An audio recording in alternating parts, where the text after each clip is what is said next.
Hey guys, Galapagos Jay again, and today I'm going to bring you another 10 tips for Gel Blaster fun. So let's go. So the first tip. First tip is more just a recommendation on what tools to have to make your life a bit easier for modding your Gel Blaster or disassembling it. Doing just checks and all that stuff. As you can see on the screen, there's a bunch that I use most of the time. These are recommended to have, not like a must, but it'll definitely make your life a bit easier. I'm not going to go through every single tool. I will have a link to the picture in the description below so that you guys can check it out, just what kind of tools I use normally. Okay, so now that we've gone through all the tools that I sort of recommend you have, this is also something that I think is worth getting, and that is a magnetic mat. So as you can see, all the screws are pretty much staying in place. They're not really moving everywhere. It's sort of like stuck on a mat, and this is something that's really good for if you have to disassemble the gearbox and stuff like that. There are many little parts, little springs or whatever. This mat can help save you a lot of headache and pain and stuff like that.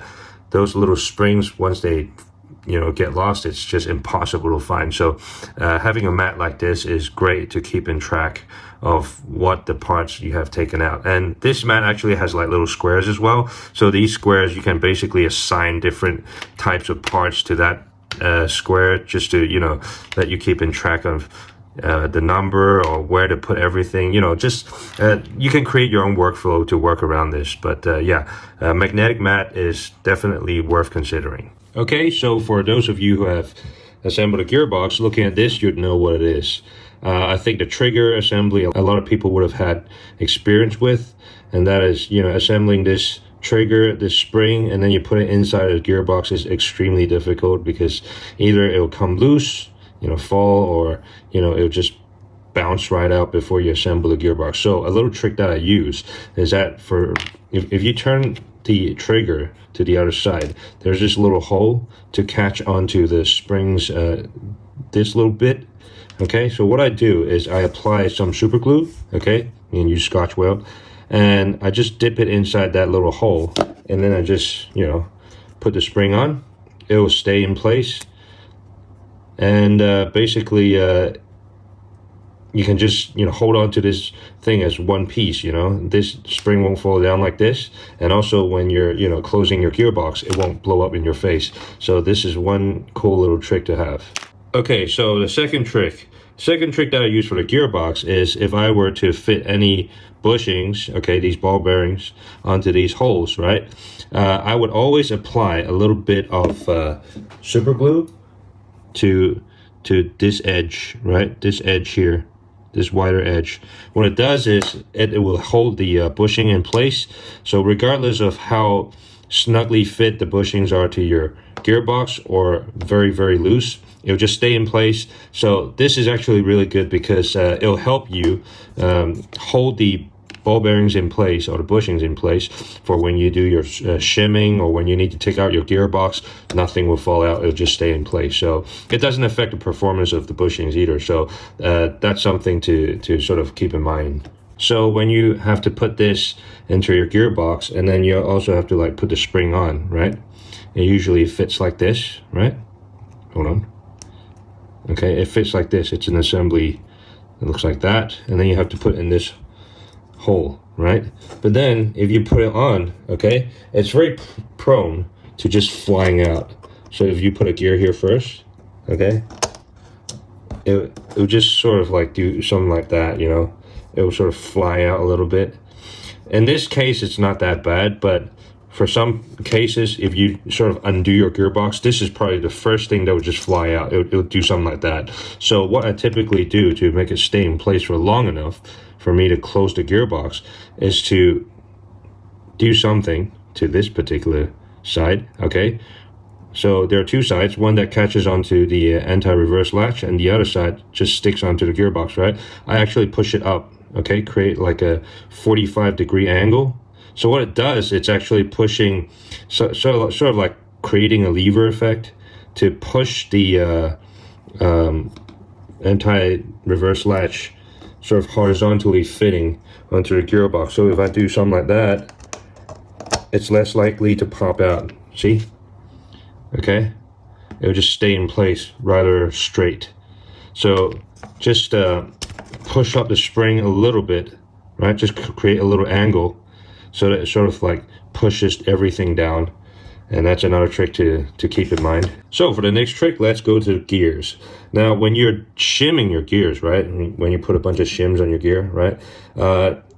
You're bound to, like, you know, lose some at some point. So if you open your gearbox or whatever, you sort of move it around, you know, maybe the shims might fall off and stuff, you know, it falls into a wrong pile, then you lose track of how many shims you put on that gear, and then you gotta do everything again. So what I typically do is apply, okay, some grease to each layer of the shims, okay, and they'll just basically stay on. And because it's just grease, you know, so it's bushing grease, so it's great for the shims as well. It doesn't wear down the shims, and provides better, you know, lubrication as well. So I use grease to help them stick on, and when you just take apart the gearbox, the shims won't fall out as well. Okay, for my next trick, it's for the piston head. Okay, if any of you have changed the piston head, you would know this is roughly what the assembly looks like. I'm not going to put the piston here because I can't really show you what I want to do in that sense, but like, for example, if I assemble the piston head real quick, like, you should imagine this part is inside the piston, okay, and this is at the head end of the piston, right? And then you show it's like something like this, and this is like the holder that sort of holds everything in place. Oh crap. So just imagine something like this, right? So this is inside the piston. So before I put in the screw, I usually apply some thread locking glue to it. Okay, as you can see, I've already had some, but you know, I just put it on the thread, and then I'll just lock it in place, because a lot of times if you have like a very high powered setup, you know, with like M90 or above, this can actually undo itself inside the piston and inside the cylinder. When once everything is loose, it'll wreak havoc in your gearbox. So it's actually a good idea to actually put some thread locking glue onto this screw before you assemble it in your piston, and then just make sure that everything stays in place when you're, you know, going long term on the gearbox. Like, I'm pretty sure everyone don't want to open and close their gearbox every day, so that's a good way to ensure that nothing bad happens to the piston and the cylinder assembly. So in my previous video, I actually recommended these connectors, the XT30Us. If you have started using these, and you know, when you're soldering them, you would notice that if you apply enough heat to these connectors, these pins will actually spin, and sometimes if you apply too much heat to it, it will actually deform and twist the other way, you know, to a different direction. So what you want to do to hold it in place is actually use the other connector and just plug it in. You know, it will hold it in place so that it doesn't spin, and also it doesn't, you know, twist to the other direction and stuff like that. So it'll make sure everything stays in the right alignment. For the next trick, it's for installing these rails for the MLOK system. So this is the MLOK system.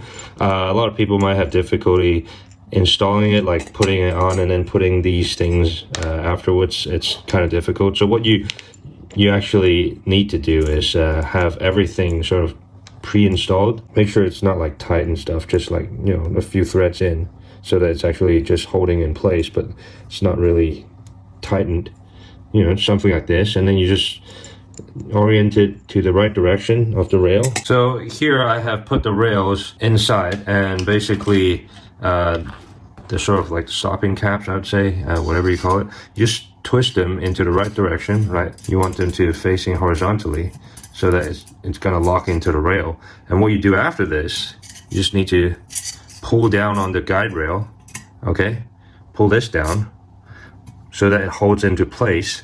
So now these things won't move, okay? And then you just start screwing it in.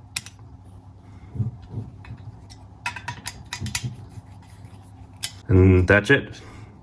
That's all done. And that's properly secured.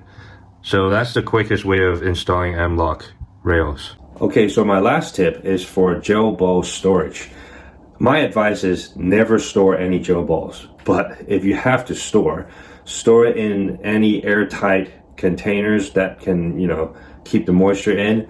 I typically use Glad wrap bags because if you use the bags, okay, you can actually lay it down flat so that there are not many gel balls stacking on top of each other, not crushing the ones at the bottom, okay?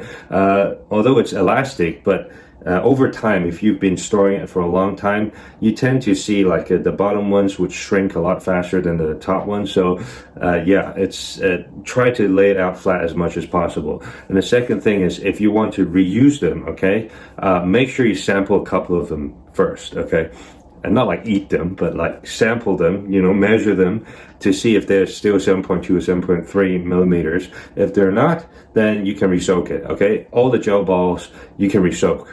So, you know, if it's not the glow-in-the-dark ones, any of the typical gel balls you can resoak without too much performance issue. The glow-in-the-dark ones are a bit more problematic because they tend to get sticky and slimy and stuff. So those I really don't recommend storing for a long time. But if you have the normal ones like the mattes, the reds, the milkies, you can resoak them. It'll grow back into full size. So yeah. So that's it for this episode of 10 Gel Blaster Tips. If any of you have not seen my 500 subscribers milestone video yet, you should go check it out because I am doing a giveaway thing for when I reach 1,000 subscribers. So you need to leave your comment inside that video so that I can do the lottery for that video, because I'm not going to do it for any other videos. It's just that one. So if you haven't seen it, go check it out. Yeah, that's it for today, and I'll see you in the next video. Peace.